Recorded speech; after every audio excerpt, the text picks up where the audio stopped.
like to share some knowledge with you, my experience of working in the community, the deaf community. I currently teach ASL classes, different situations. Sometimes it's at colleges or private school. But the most important thing is to have the students encourage them to go out into the deaf community so that they can socialize with them and understand different signs.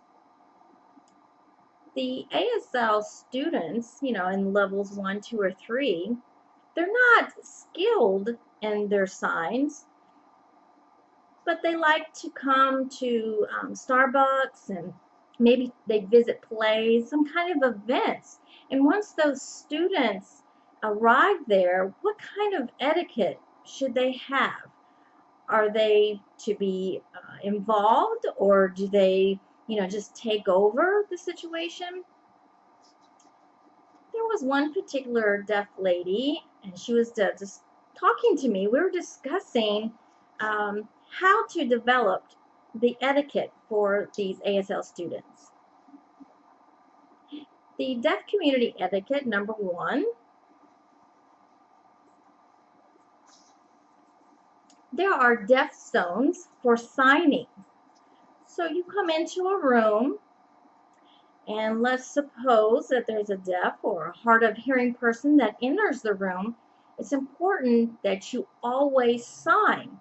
It doesn't matter if they're involved in your conversation, but if they come into a room, it doesn't matter. It's important to sign so it shows respect, and so that the deaf consumer can look around the room and know what's going on, and so it's fair.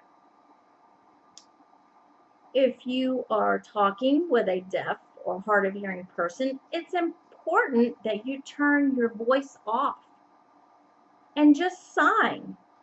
The reason is, if you're signing and speaking, you're simcomming at the same time, what happens, it tends to influence your signs, and you're not signing complete or clearly. So it's really important that you focus on your signs and your facial expressions. The tip number 2, let's suppose that you are speaking with someone, maybe they're hard of hearing or deaf. If that person says, hey, could you express some more facial expressions and, maybe add some more mouthing? That's out of respect that you speak to them that way. Maybe that deaf or hard of hearing person is reading your lips. Maybe sometimes you're signing stuff that's not so clear, and so it's important that the deaf person, maybe they can correct you just by reading your lips, and they'll understand you better. Number 3, let's say there's 2 people signing in this group, and you need to maybe pass by them. So the etiquette is to walk around them so you're not distracting or interrupting their conversation. But if that's impossible, let's suppose there's a door and you need to get out, you don't have to bend down or scrunch down to pass by. Just when you're passing in between the conversation, you don't have to look at them. Just say, excuse me, because that will disrupt their conversation, and just quickly leave the room. Tip number 4, how do you initiate conversation? The proper etiquette is to tap them on the shoulder, somewhere on the shoulder, either arm, or you could, wave at them, or you can, tap them on their foot or leg. They'll turn around and look at you. In larger groups or in a large room, typically the deaf community flickers the lights because so many people are having conversations, and once the lights flicker, everyone knows to look at the presenter. Number 5, some intrusions. Be nice and respectful and realize that as a hearing student of ASL, I'm there as a visitor. I'm a guest of their deaf function that they're having. Typically, deaf and hard of hearing people are very patient. They're nice. They encourage and welcome students that are learning signs. But it's also respectful to understand that they're there to socialize with the deaf community also. Maybe they work during the week, they have family duties, and maybe they attend school also, and everyone's so busy.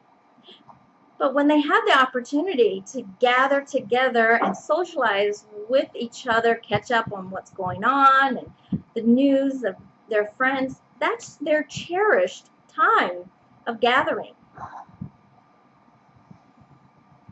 So if you come up to one person and you say, hey, can you teach me? That's probably not a good time to do that. Maybe you could just sit and talk to them for a few minutes and say thank you and let them go ahead and socialize with the friends that are there. Stepping back and allowing them to do that. Because basically you're there to learn. You're there to observe, and you see a sign maybe that you are not familiar with. You could write that sign down or that word down and then go to your instructor and ask them about it. It's really important that you approach them and don't take up too much of their time. Socialize with everyone there. Tip number 6 is if you really want a one-on-one conversation and you want to have a discussion with one particular person, you might want to ask them, hey, can we set up an appointment or maybe a time that we could meet for a longer discussion and opportunity for me to learn? Number 7 is it's fine to write messages down, but don't write them down all the time and have, just a consumed conversation writing. Be prepared in your classes that you're taking, and then come back to these social events and be able to socialize and sign with the deaf community better. Number 9,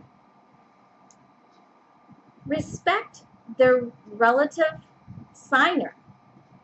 If they have a sign that they're signing and someone says, hey, that's a sign I'm not familiar with, it's called feedback. Maybe they are helping you learn, and you should put that into your memory. The reason being is that it's not appropriate to argue with them. It's like, hey, my teacher doesn't sign it that way. Sit there and have a discussion with them. It's not appropriate. Accepting feedback from a native signer is always a better idea. You could do some more research on your own, and that's how you would improve yourself and your language skills. It's important to always respect the deaf community authority. It is their language, their culture. You're just there as a student and you're learning. And lastly, enjoy the journey of learning from everyone, all the different signs and the amazing experience that your journey will take you. Thank you.